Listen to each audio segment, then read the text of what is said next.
Bien, nous avons vu l'électrolyse de l'eau que c'était la décomposition de l'eau par le courant électrique.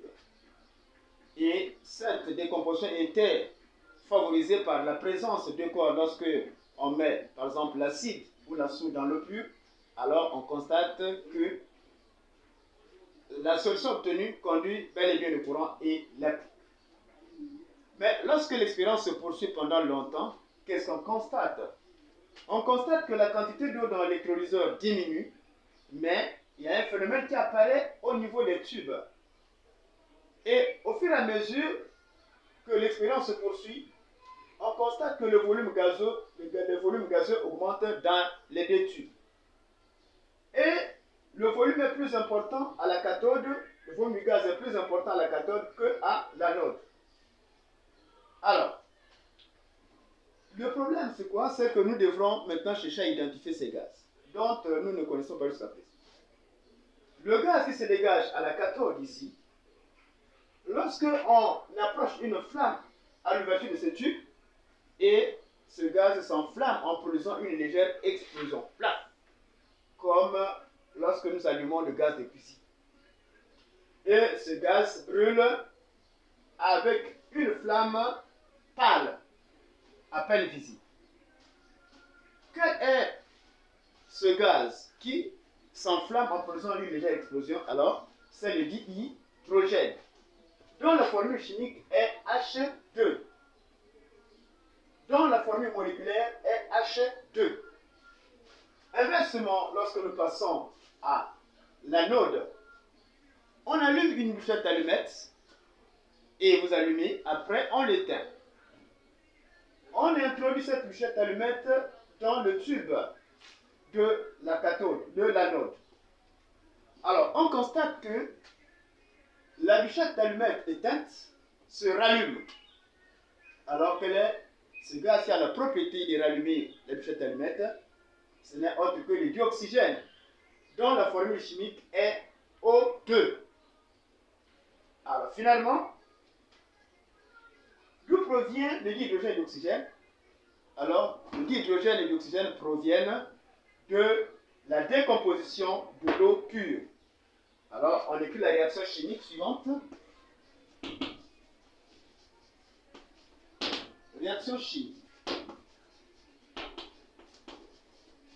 On a finalement l'eau qui se décompose pour donner le dihydrogène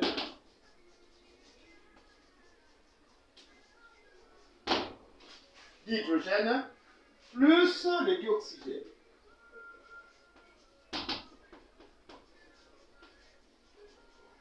Voilà la réaction chimique. Donc, la décomposition de l'eau dans un électrolyseur en présence de solutions de soude ou d'acide donne le dihydrogène plus le dioxygène. Alors, on va traduire maintenant cette réaction chimique en équation chimique. Donc, équation chimique.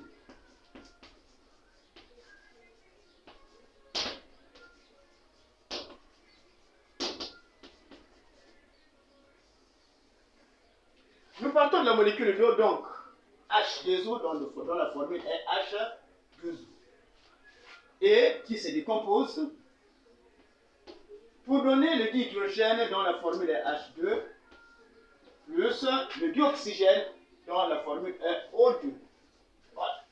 Donc la décomposition de l'eau donne le dihydrogène et le dioxygène. Mais on va appliquer la loi de la conservation des atomes et des masses. Loi de conservation des atomes. Cela signifie que pour chaque espèce, le nombre d'atomes au premier membre doit être égal au nombre d'atomes de la même espèce au deuxième membre. Nous regardons d'abord au niveau de l'hydrogène, des atomes d'hydrogène. On a deux atomes d'hydrogène ici, au deuxième membre ici. Donc ici nous avons le premier membre, c'est-à-dire le premier membre est constitué de réactifs et le deuxième membre est constitué de produits. Donc ici le réactif c'est l'eau et les produits sont le dihydrogène et l'oxygène. Alors donc au premier membre nous avons deux atomes d'hydrogène et là aussi nous avons deux atomes d'hydrogène. Pas du tout. Nous regardons maintenant les atomes d'oxygène. Au premier moment, on a combien d'atomes d'oxygène? Nous avons un atome d'oxygène. Et là, nous avons 2 atomes d'oxygène. Il y a un problème. Alors, qu'est-ce que nous allons faire? Pour que le nombre d'atomes soit le même, nous allons placer devant chaque corps des nombres. Et ces nombres sont appelés les coefficients. Et ces coefficients traduisent en même temps le nombre de molécules ou le nombre de moles à l'état microscopique. Ces coefficients représentent le nombre de molécules et à l'état macroscopique, ces coefficients représentent le nombre de moles.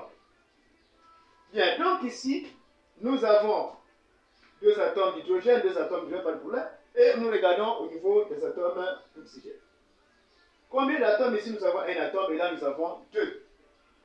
Alors, à titre de rappel, la formule est écrite correctement. Il n'y a pas à modifier. Si vous modifiez, vous remplacez ici 2 par 3, ce n'est plus l'eau que nous utilisons. Ça, c'est un autre corps maintenant. Cela veut dire que la formule reste intacte. Vous ne touchez pas aux indices. Ce que nous devrons faire, c'est placer seulement les coefficients devant chaque corps. Alors, comme il y a 2 ici, pour avoir 2, donc, je multiplie ici aussi par 2. Et lorsque je mets 2 ici, le 2 que je place ici multiplie en même temps le nombre d'atomes d'hydrogène et le nombre d'atomes d'oxygène. Ici, on sous-entend que nous avons 1. Et pour trouver le nombre d'atomes d'hydrogène, qu'est-ce qu'on fait? 2 fois 2 égale à combien? 4. Mais ici, j'ai combien seulement? J'ai 2. Pour avoir 4, il faut également multiplier ici par 2. Je vois maintenant cet atome d'oxygène. 2 fois 1 égale à 2. Et là aussi, j'ai 2, donc l'équation est équilibrée. Alors, l'équation équilibrée, nous passons maintenant à la loi de conservation de la matière. La masse molaire moléculaire de l'eau, nous avons vu, c'est 18 grammes par mol. Et ici, comme je vous ai dit, que ces coefficients représentent en même temps le nombre de molécules et en même temps le nombre de moles. Si on fait la lecture, on peut dire que 2 moles d'eau se sont décomposés pour donner 2 moles d'hydrogène et 1 mole de dioxygène. Alors, cela veut dire que quelle est la masse qui correspond à 2 moles d'eau ici? C'est 36 grammes. 36 grammes.